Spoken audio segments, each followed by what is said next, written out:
It started like every other taping day at the Family Feud studio in Atlanta. The audience buzzed with the usual excitement, clapping, cheering, waiting for the moment Steve Harvey would step onto the stage and fill the room with that warmth only he could create. The lights glowed in their familiar blue hue, the cameras rolled into position, and two families stood at their marks, hearts racing, smiles stretched wide, ready for their shot at joy. Everything about that afternoon looked perfectly ordinary, but nobody there knew they were about to witness something that would live far beyond the walls of that studio, something that would remind millions what love really looks like when it's staring down the end of time. Robert Harrison stood third in line among his family members, a tall man with silver hair neatly combed back and hands marked by years of honest work. He carried himself with quiet steadiness.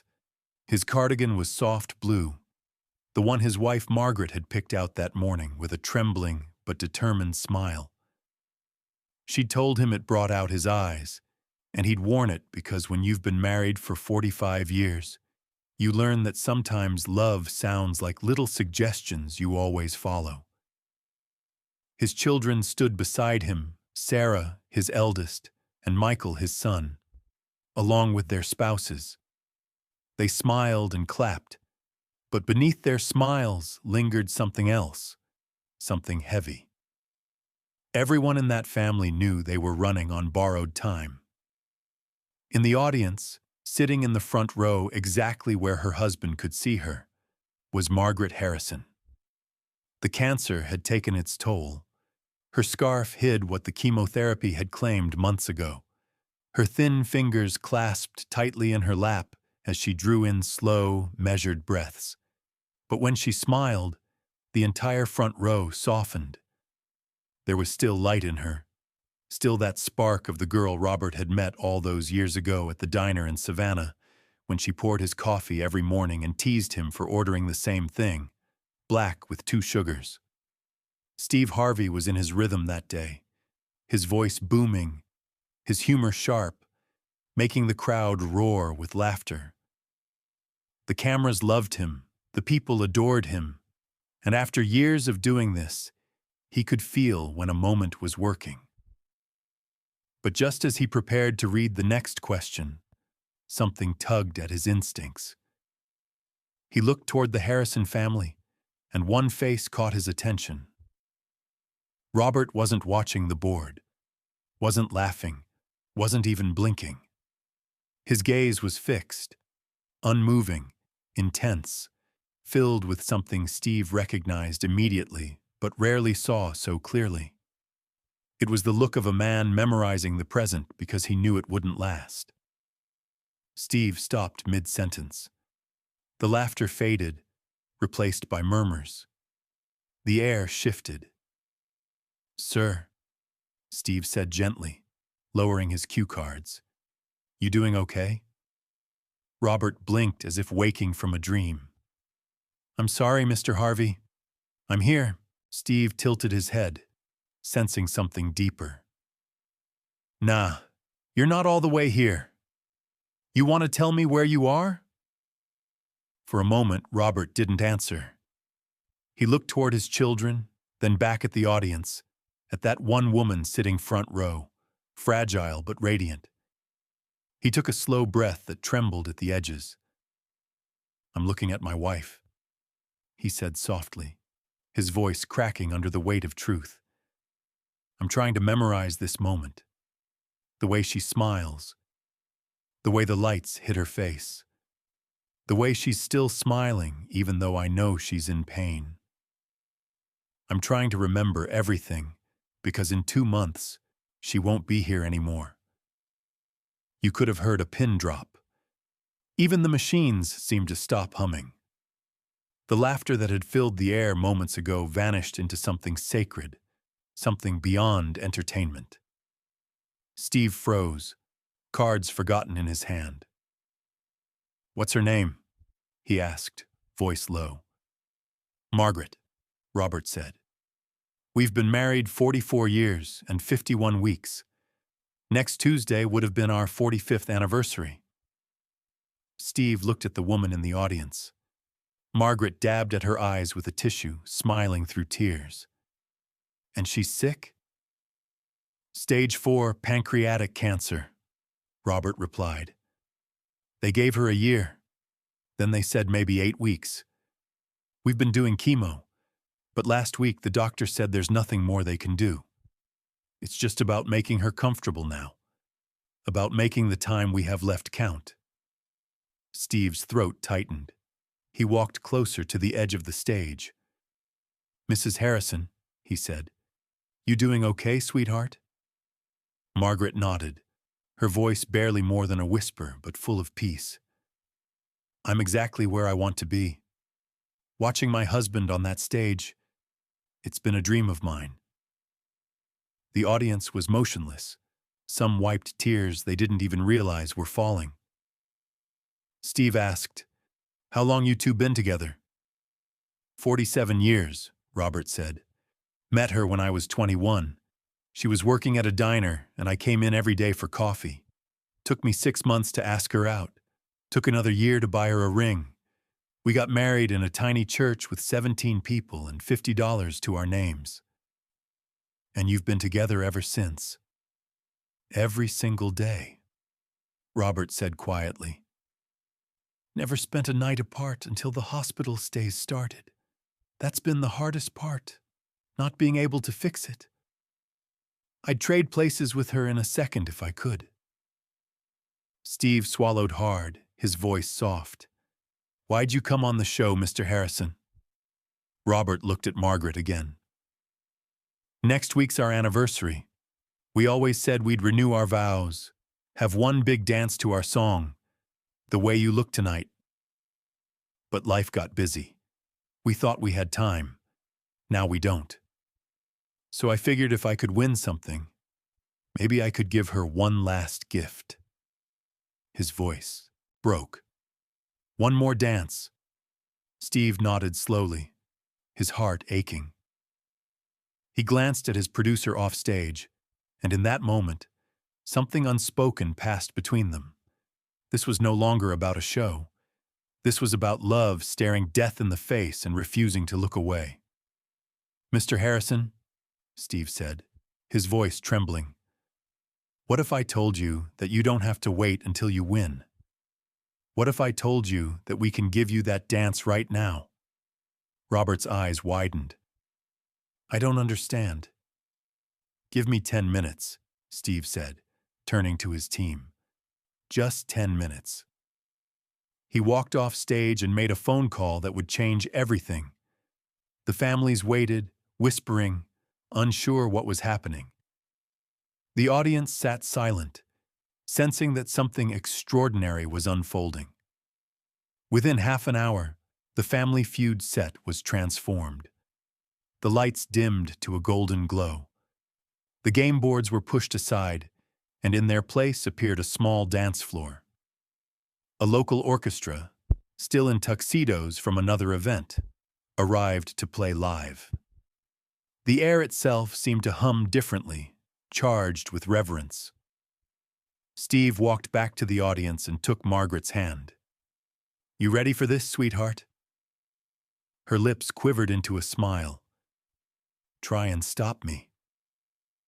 Robert rose from his place, walked to her, and offered his arm. Together, slowly, they made their way to the center of the stage. Margaret leaned heavily on him, her strength fading, but her will unshaken. Steve motioned for the audience to stay silent. Not yet, he whispered. Then the first note began. Frank Sinatra's voice floated softly through the air as the orchestra played The Way You Look Tonight. Robert placed his trembling hand on Margaret's waist, pulling her close but gently, careful not to hurt her. She rested her head against his chest. They swayed. Not a perfect dance, not even a slow waltz. Just two people moving together in the space between love and goodbye. The world around them dissolved. Cameras, lights, audience, all disappeared. There was only the sound of the strings, the warmth of the stage lights, and the quiet rhythm of two hearts trying to remember what forever felt like. Robert whispered something in her ear that only she could hear. She laughed softly through tears.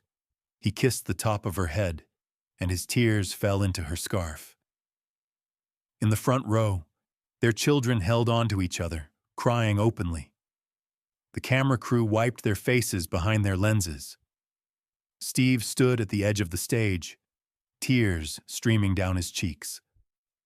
Nobody breathed too loudly. Nobody dared to interrupt. It was as if the universe itself had paused to let love finish speaking. Then came the handcuff moment, the one that would stay with everyone who watched. Margaret lifted her head, her voice trembling but strong enough to be heard. "I'm not ready to leave you," she whispered.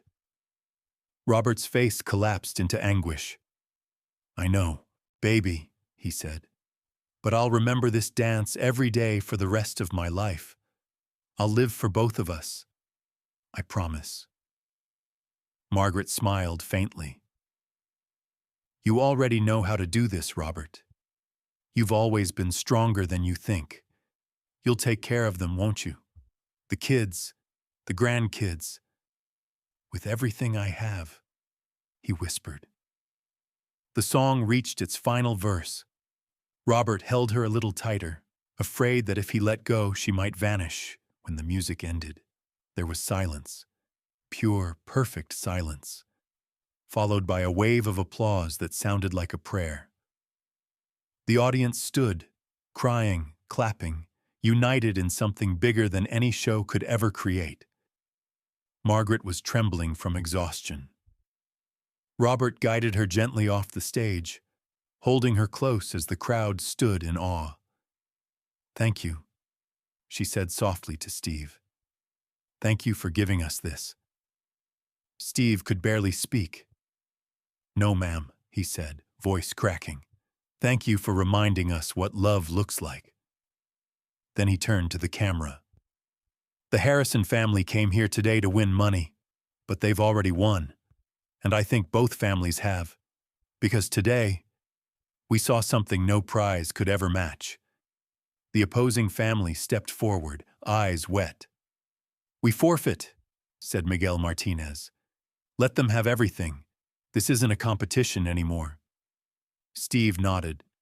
"You're all winners today," he said. "Because love, that's the real prize." And then came one more surprise.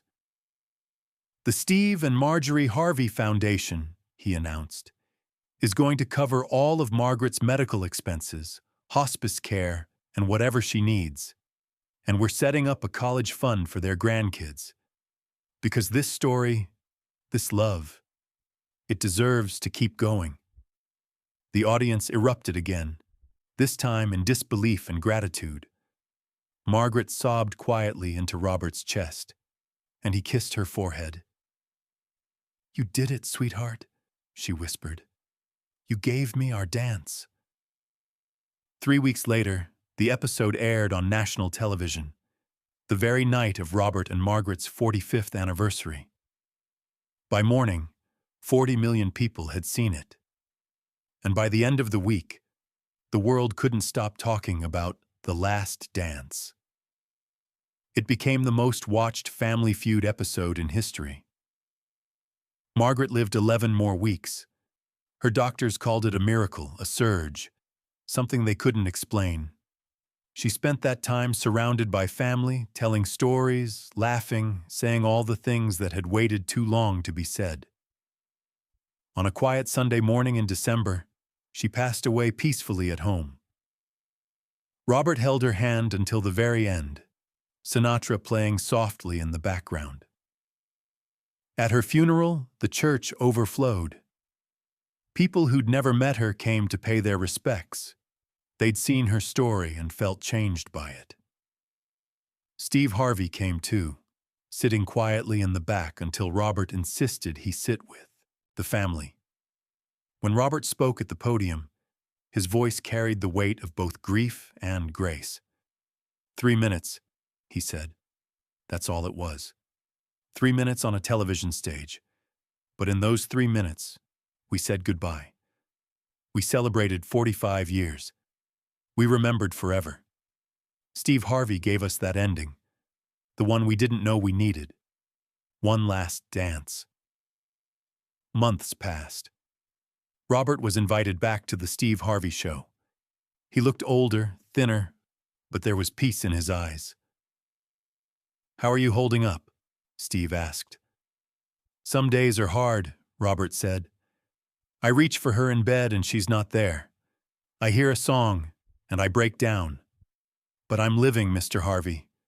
Really living, because that's what she made me promise." "What do you remember most from that day?" Steve asked quietly. Robert smiled faintly. "Everything. The way she felt in my arms, the way she smelled like jasmine, the way the orchestra sounded. But most of all, what she said to me. She said, 'I'm not scared anymore.' That dance, it wasn't just for us. It was for everyone watching, to remind them that love doesn't die when life does." The audience cried with him. Steve nodded, his own eyes glistening. "You know how many people that moment touched?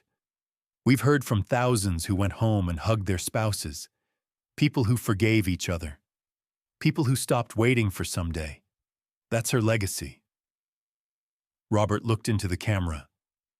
"Tell the people you love that you love them. Don't wait for perfect moments. Don't assume you have time. We thought we had 50 years. We got 45, and I'm grateful for every single one." The last dance became more than an episode. It became a movement. Counselors showed it in marriage therapy. Doctors used it in hospice training. It played at weddings, anniversaries, even funerals. The orchestra conductor, David Chen, received letters from all over the world. He started playing "The Way You Look Tonight" at every wedding he was invited to, never charging a fee. "After what I witnessed," he said, "I can't put a price on love." A year later, Robert attended his granddaughter's wedding. When the father-daughter dance began, the DJ announced a surprise. The lights dimmed, and the opening chords of "The Way You Look Tonight" filled the room. Robert stood alone on the dance floor for a moment, eyes closed, swaying gently, as if feeling a presence beside him. His granddaughter joined him, resting her head on his shoulder. "Grandma's here," she whispered. "I can feel her." "She never left," Robert replied. Steve Harvey kept a photo from that day in his office, the moment Robert and Margaret swayed under the soft light, her head against his chest, his arms wrapped around her, both lost in a love that defied time. Beneath it, he'd written, "This is why we do what we do. Because sometimes television isn't about entertainment. Sometimes it's about capturing the kind of moments that make us stop and remember what it means to be human. Love that endures even in loss. Beauty that exists even in endings. The grace of knowing that forever isn't measured in time. It's measured in depth, in presence, in the way two hearts choose each other again and again." Robert and Margaret had 45 years together. They built a life, raised children, weathered storms, and celebrated joys. But what defined them wasn't how long they loved. It was how deeply. And in 3 short minutes, on a stage meant for laughter, they showed the world what forever truly looks like. Not a promise of endless years, but the miracle of one more dance. One more chance to say, "I still choose you." So if you're lucky enough to love someone that much, don't wait. Don't wait for the right time, the perfect moment, the special occasion. Dance with them now. Hold them closer than you think you should. Tell them you love them today. Because tomorrow isn't guaranteed. But love like that, love that dances through pain and outlives goodbye, never dies.